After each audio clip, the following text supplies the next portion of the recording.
Hello there. Thanks for tuning in to your favorite news destination. You're watching In Your Interest with me, Kabir Naqvi. And on the segment tonight, we're focusing again on the IT showdown. It seems like even as Google has downloaded Vizag or Visakhapatnam, Bengaluru is still stuck in that buffering wheel and cycle.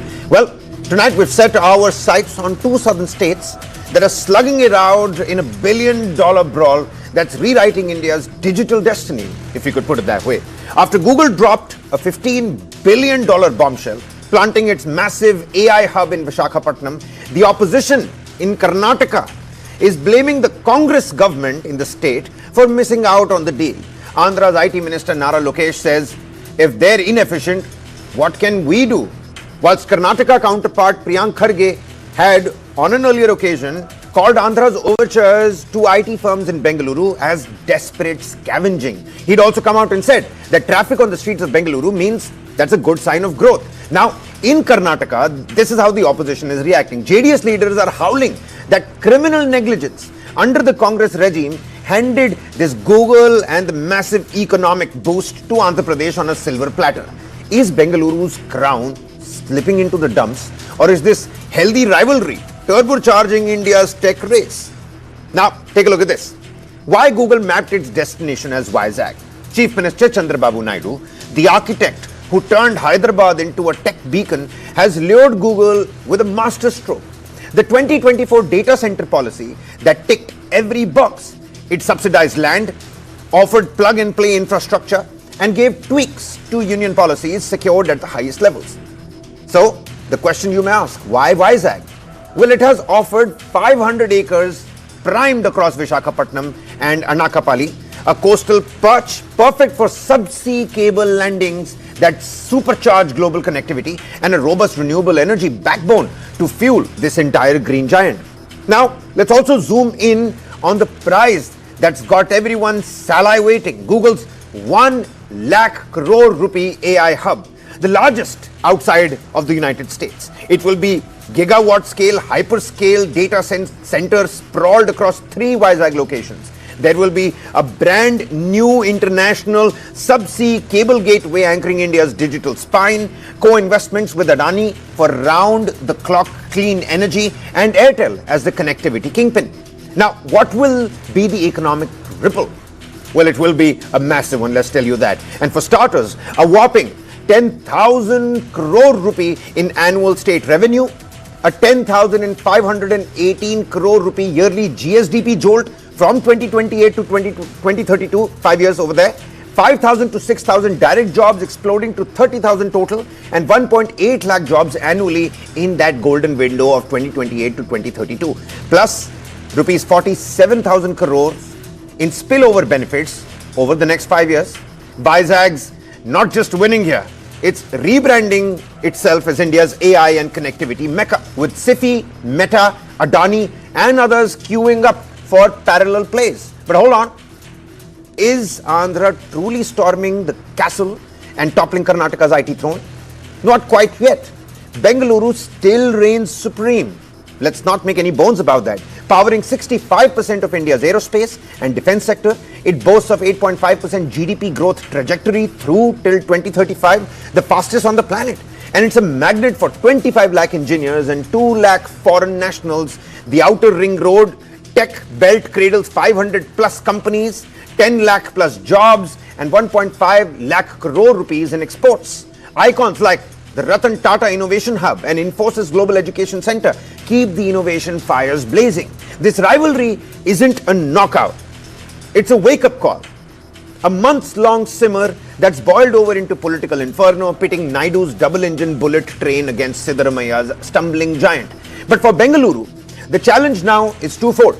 To demonstrate that the city remains the premier IT destination in India, it also has to show that it can address the civic issues that threaten to erode confidence amongst investors and the public. Take a look at the recent Kiran Majumdar-Shaw tweet. We've got an informed set of panelists with us on the broadcast tonight, and the big question that we're trying to decode: will chronic neglect turn India's Silicon Valley into a cautionary tale for tech towns worldwide? And is Andhra's policy playbook a new blueprint for other states on how to get more investments? With us on the broadcast, Sudhir Krishna, former Secretary, Urban Development, Government of India and Chairman, Smart Cities Technical Committee, BIS. Very warm welcome to you, Mr. Krishna. Always a pleasure to have you with us. Dr. Sharad Kohli, founder, KCC Group. Many thanks for joining us, sir, taking out the time. Mr. Deepak Reddy, spokesperson, TDP and Chairman, CDAP, that's Society for Employment Generation and Enterprise Development in Andhra Pradesh, Government of AP. Many thanks for taking out the time, Mr. Reddy. And Mr. Satya Prakash, man needs no introduction, Vice Chairman and spokesperson, the KPCC. Mr. Reddy, let's get the ball rolling with you to better understand. We're at a loss of time. We've got an industrialist with us. We have somebody who can help us understand the smart city planning and whether this, competitive federalism is changing its tone and tenor. But before to the TDP and the Congress first, and because of that, let me come to you first. This Google deal. This entire deal, it showcases Vizag is not just a coastal city. Apart from tourism, it can be a global technology destination as well. But the Karnataka minister, and I'm asking you if that's a credible argument, the Karnataka minister questions the sustainability of this 22,000 crore rupee incentive package that is given to Google to attract him there. How do you defend this massive subsidy against the argument that it could strain the state finances? Because how does the TDP respond beyond the statement that isn't this just a case of sour grapes? We know what Nara Lokesh said. But what apart from that, sir, and since you're the chairman of CDAP, I think you can give us a better insight into this. Let me give an overall picture to begin with, and then I'll get into the specifics. If you see in the last 14 months, Andhra Pradesh has attracted investment of over 10 lakh crores and over 9 lakh job commitments. And Lokesh ji has clearly said a double engine bullet train Sarkar is in Andhra Pradesh, and we are working at that speed. And if you look at the Google agreement, which was just signed, on the day the agreement was getting signed, some person calls them up and said, why don't you call off that agreement and come to our state? Now that is called scavenging. And I don't want to name people, but you should look at Lokesh ji's reaction after that. He said, that's fine. Competition is fine. We are all competing for the larger interest and development of our country. That's the way one needs to look at and not politicize it and look at it in a low manner. Why is Andhra Pradesh winning out? It's because we are the most business friendly and industry friendly state in India. We have sector specific policies to help that particular sector. And Lokesh ji says any big company coming in, you give us a list of all your suppliers, we'll get them there and we'll create an ecosystem. And we have a nodal officer for every company which comes in. So that is the kind of an environment we have created there. And now I head CDAP. So what Lokesh ji has said is the industry should not face problem with skilled manpower. We were the only state in India. We called all the 36 skill sector councils, asked them what type of skill do you want per job role. There are 2,700 job roles in this country. And they were all shocked, saying that you're the only state who asked us what we need. Nobody else asked us in India. Now, that's the kind of an approach what Andhra Pradesh has towards industry. And this is what we need to look at. One thing, Kabirji, I would like to point out politically is the Congress party in Karnataka is playing a game of chairs, the CM chair. And there is a lot of uncertainty when it comes to the stability of that government. What has happened is there has become widespread corruption because you really don't know how long this government is going to last. And for every election going on across in the country, the state of Karnataka is being bled by the Congress party to hide their political, problems. You made your points. You made your points, Mr. Reddy. It's great marketing by, of course, Chandrababu Naidu and Nara Lokesh. And it seems like there is a lot to offer when we're talking about Visakhapatnam. And you've also thrown some light on the political problems that, the Karnataka Congress is facing. But the sustainability angle, is this sustainable? What Priyank Kharge has said, I mean, is that a credible argument or is that just political exaggeration? Since I'm part of the government, I'm privileged to a lot of information. Chandrababu Naidu ji has come out with a plan called Swarnandhra 2047. Where is Andhra Pradesh going to be in 2047? And year-wise, we have a plan on what the GSDP should be and what are the tax collections that are going to be, what is the level of welfare we can do, and what is the level of development we can do. So this is an approach what even the blue chip companies don't do for their business. Now that is the way how governance is being driven in Andhra Pradesh. This is the vision of the leadership here. So by 2047, not just being number one in India, We want the Telugu community to be the most affluent community globally. No, these are the vision and these are the goals we are working with, and not having small, fights between states, because Karnataka and Andhra has common heritage. We have great empires. We built great empires together. And 1 crore Telugu people live in Karnataka. They speak Telugu. So there is no issue with the people here. But the issue is with the Congress politicians. I mean, they don't like to be questioned. If you see the number of people who have been talking about the infrastructure problem, the Congress leaders are attacking them and blackmailing them. But whereas on the other side, we'll come to that. We have Mr. Satyaprakash on the other side. I have those questions ready. We'll ask the Congress spokesperson, Mr. Reddy. Again, just talking about the Mr. Prakash, coming to you just next. The fiscal prudence of it all. That's it. Is it sustainable, sir? We know what we are doing, okay, and we are doing it in a calculated manner. All right, and you can see the success story unfold in the coming years. Okay, all right, Mr. Satyaprakash, over to you, and you may give your rejoinder to Mr. Reddy, but help the people also understand, because I looked at Deputy Chief Minister D.K. Shivkumar's statement last night as well, where he had said that constant criticism is not going to help Bengaluru. People should come out and collectively help out people. There's a lot that the government is doing also, but I'll also tell you another perspective. It's that Karnataka is paying the price of complacency. There's garbage, there's potholes, and a complete civic collapse as well. Kabir, I will act like a big brother in this show. Karnataka, and in particular Bangalore, is not looking at some AI hub or some tech hub or something. It is the AI capital of India and Asia. It is the tech and innovation and AI capital of whole of country. So we will not talk about We're proud about that, sir. We're all collectively proud about that. Yes. Okay. I will not reply to him. But are you worried that this crown might be usurped by Vizag? Are you worried that this crown might be taken away? Share kabhi it will not feed on someone else's skill. Share Bangalore share hai. It will kill on its own. It will not depend on someone else throwing crumbs. No. Today, whatever my counterpart is saying, Mr. Siddaramaiah is firmly in the saddle. This government doesn't believe in alliances. This government doesn't want BJP to be in its alliance partner. It doesn't want another party to be. It is a government, single party government.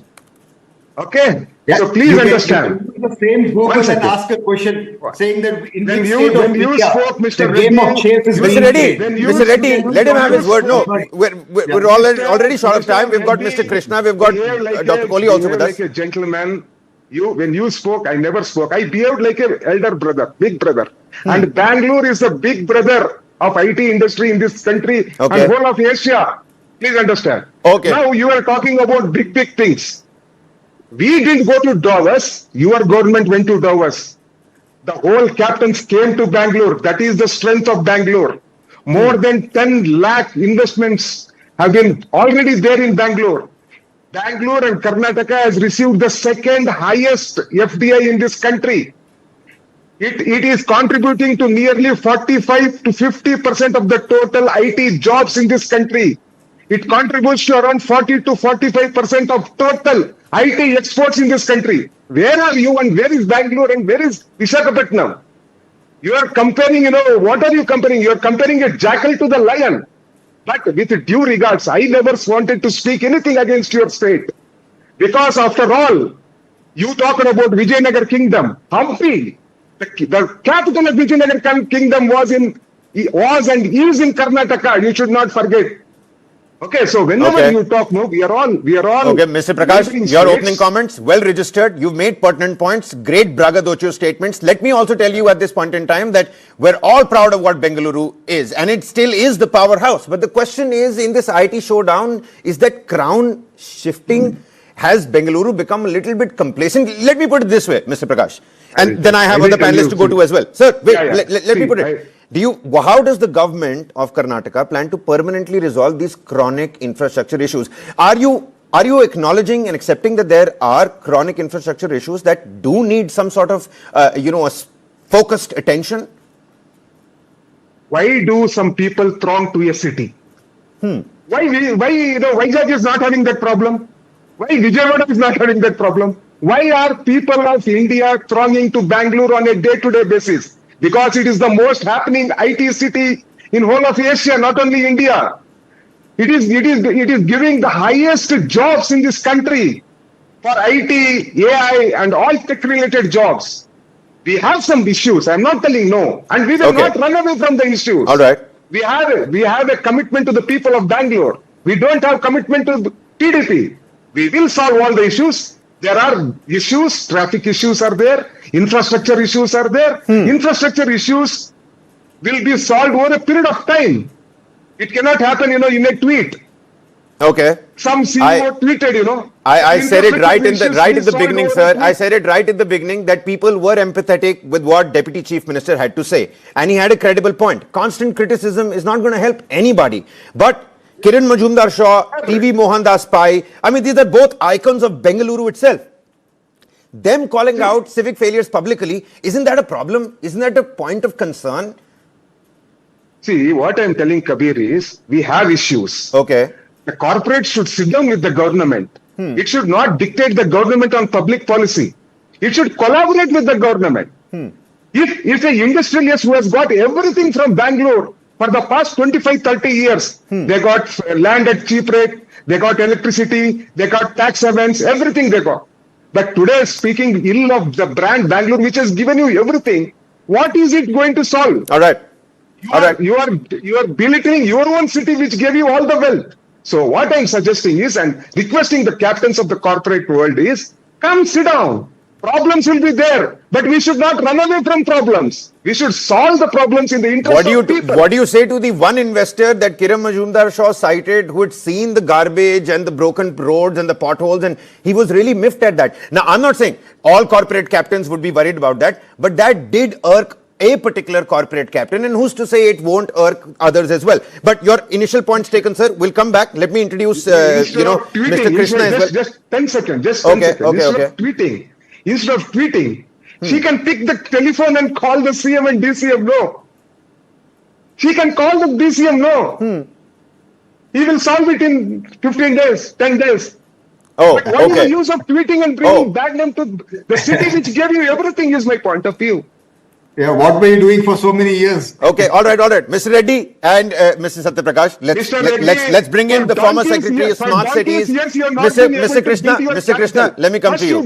How fair is it, Mr. Krishna? Satyaprakash ji, wait, hold on, Mr. Satyaprakash. Mr. Krishna, how fair is it to blame civic infrastructure for this $15 billion decision? Can potholes and garbage really cost a state a big building AI hub like Google? You heard both the political parties and their representatives. Are we seeing a critical link between poor civic governance and loss of global investment? Because if this is the new trend of competitive federalism, that I as an Indian, I'm really happy that, these are two states that are really fighting it out. And is this a change, a long-term trend that we're seeing where a city's livability and infrastructure responsiveness is going to become a major importer for all these global investors? Mr. Krishna. Yeah, I think talking from country as a whole, that point of view, I think smaller cities will expand in future.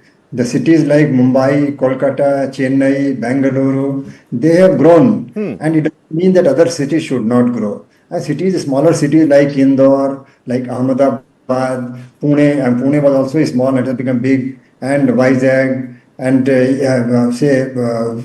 Visakhapatnam and Vizag and Vijayawada. All these cities must grow. They are growing also. We should be happy about it. Yep. India's population is growing, urbanization is growing. So everything cannot happen in and around the old cities only. So that is a natural phenomenon, and it is good that these cities like Vizag and Ahmedabad and Indore and so on are getting attention from economic investment as well as population investment. That's very good. Mysore is also growing now. It was a very small, sleepy town some time before. Now it is also becoming an active hub. And Hubli Dharwad is also very important and so on. So I think we should be happy about it. I think we should separate the two issues. The city's garbage and infrastructure issues have to be resolved in its own right, not just to attract investment, but to make the life of citizens better. You're absolutely right, sir. I just wanted your perspective into this, Mr. Krishna, that Bengaluru has powered India's digital dream. And all those points that Mr. Satyaprakash just raised, I know that those are all facts, but has brand Bengaluru taken a dent? Help us understand that. See, I mean, I have lived in Bangalore, and I'm here in Bangalore for some time, even now. And I have lived in Gurgaon, and I have lived in Delhi, here and there. Yep. So Bangalore has its own charm. Every city has, for that matter.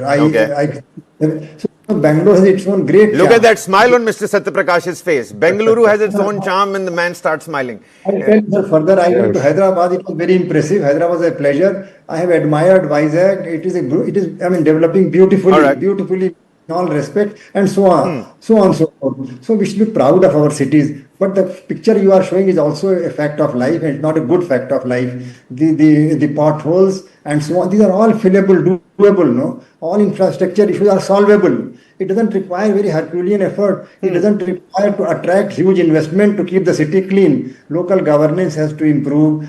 All the Well, in the last 15-20 days, Karnataka government has done a lot. We have some of that data as well. We'll put that out on the screens as well. But let me quickly go across to Dr. Kohli. Dr. Kohli, first and foremost, many thanks for patiently waiting. We do need your insights and your inputs as well. Let's start with the big picture here. Let me throw some numbers. 1.3 lakh crore rupees in terms of revenue, 30,000 jobs, Google's biggest AI hub outside the United States. Where do you stand on this? Was this Andhra Pradesh's masterstroke, a marketing masterstroke by the Naidus, or was this Karnataka's missed opportunity? Dr. Kohli. Good evening, Kabir, to you, the learned spokesperson of the two political parties and the expert on the matter. I think, first of all, there are two big takeaways. I hope you can hear me clearly. Absolutely. Do go on. So there are two big takeaways. One, India is the winner. That's my first take.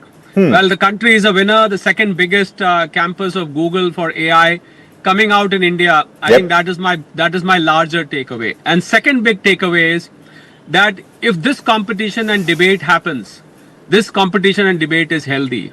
Even if it gets nasty, it's healthy. As you rightly said, this is federalism by competition, or competition by federalism, whatever you want to call it. Well, this is very, very healthy. In fact, I have been propagating about this for the northern states as well. I've been doing it for Rajasthan, for Punjab, for Himachal Pradesh, for Uttarakhand.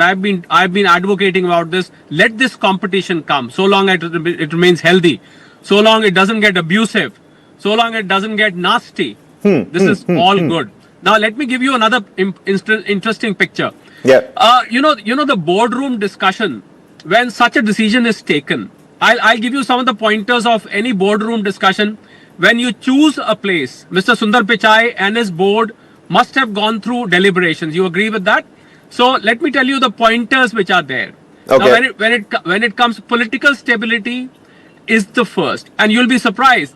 Double engine is a key consideration because in the states where there is no double engine, let me put it that way, where there is another political party ruling, obviously, there is a certain level of discomfort which the state governments suffer. And state governments have been very, very vociferous about that. They say, we are not given grants, we are not given enough attention, we are not sanctioned loans, and so on and so forth. I mean, I don't want to go into that road and narrate what happens. So, boardrooms, back to boardrooms. So, political stability, double engine is a huge consideration. Number three, as has been discussed, the infrastructure and the splitting infrastructure of Bangalore is a matter of concern. There is garbage, and on top of everything, we should not forget, Kabir, that the cost of living is a major factor. Because this Google AI is going to recruit people of all cadres. And if I get a 2-bedroom house at a decent location at 80,000 rupees per month, and in Visakhapatnam, I get the same 2-bedroom house for 40,000 rupees a month. Well, it makes a lot of difference to me. Pertinent points. My cost of setup suddenly shoots up because it's become just so expensive. For all that my learned Congress spokesperson was saying, I was very happy to listen to what he's saying. Bangalore is this, Bangalore is that. We all agree to that. But the fact of the matter is the road ahead as rosy as it is right now? Or have you had your time now? Not about the road ahead, Dr. Kohli. The road right now, I mean, average commute time for employees in Bengaluru is a major factor. No, I'm taking his perspective that the road ahead for Bangalore is very, very tough because rising costs, infrastructure problems, traffic problems, pollution problems, which was unheard of in Bangalore a few years ago. Yeah. People do complain of burning eyes and sneezing on during the peak hours while they are stuck in traffic. So I think the state should prepare itself, or a city should prepare itself 20 years ahead. Which I think somewhere went missing, maybe because of the political shuffling, political reshuffling which kept happening. But then I think what Bangalore lost, Vizag gained. What probably Bangalore lost, Pune gained. What Gurugram lost, Noida gained. But all in all, India gained. Exactly. All in all, India gained. Pertinent points that you've made over there, Dr. Kohli. I'm completely running out of time here. I do want to go across to both the spokespersons once again. I saw you raise your finger, Mr. Satyaprakash. Over to you. Yeah. I accept what Sharath said. I'm not telling everything is good in Bangalore. There are issues, but we will not run away from the problems. As a responsible government, nobody's saying you're running away. Nobody's saying you're running away. The problem that Bangalore is facing is once a migrant comes in. Just 10 seconds. Just 10 seconds, sir. Sir, you would not run away with the problem, but you don't want corporates to run away. Yeah, that's the point. And that's another major point that you've raised over there. What if the corporates run away? You're standing there. You want to fight it out, but the corporates run away. You know, 20 days back, the whole national media rose, talked about a corporate who wanted to leave. In 10 days, he said, I don't want to leave. Because for 15 years, he has seen what Bangalore is. Okay. A known devil is better than an unknown devil. Okay, so Karnataka Congress is not going to run away from this fight. It's good that there is competitive federalism. This is an IT showdown. What is Bengaluru's loss is somebody's gain, but indirectly it's India's gain. Final word to the TDP spokesperson who's with us and also the chairman of CDAP, Mr. Satyaprakash. You've made your point. We all heard your point, and we understand that you're not going anywhere. You're here to fight it out. You're here to stick it out and fight. See, I would like to congratulate my AP counterpart. I would like to make, Okay, congratulations to your AP counterpart also. Mr. Reddy, a focused answer. Final 30 seconds. The talent pool that Bengaluru brings to the table, how will you work on that? You've got this massive deal. Everything looks hunky-dory. But what about the talent pool? And that talent pool hasn't come in it wasn't built in a day. It has come over years. The issue here is not about the talent pool or of the deal. The issue here is when the Blackbuck CEO complained, he was threatened by the ministers from the government. Okay. When Kiran Shah raises that issue, and she's actually they're not talking nice about her.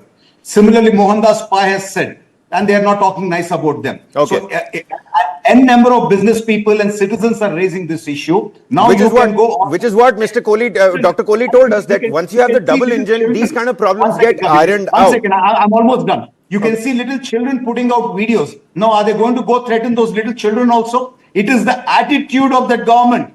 On one hand, they are being, they don't care about the problems of the people. But whereas on the other side, Lokesh ji says, any problem is something what we are going to look at. Now, this is a stark difference in governance and in being responsible to the citizen is what I would like to point out. All right. Completely run out of time here. This discussion has been really great. Sudhir Krishna, Dr. Kohli, Mr. Satyaprakash and Mr. Reddy, many thanks for taking out the time and helping us put this into perspective. Even as Google downloads Visakhapatnam and Bengaluru seems to be buffering on this front, let me tell you, India has downloaded Google and AI and all of those technological advancements. That's all the time we have for you in this edition of In Your Interest. We're going to continue talking about all of this. Many thanks for watching.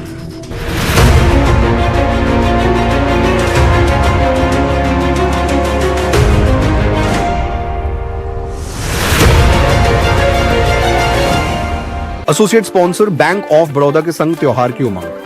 Alakazam fish disappear. Moonlight.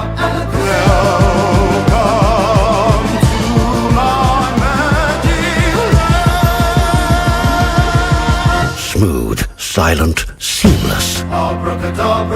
Striding systems.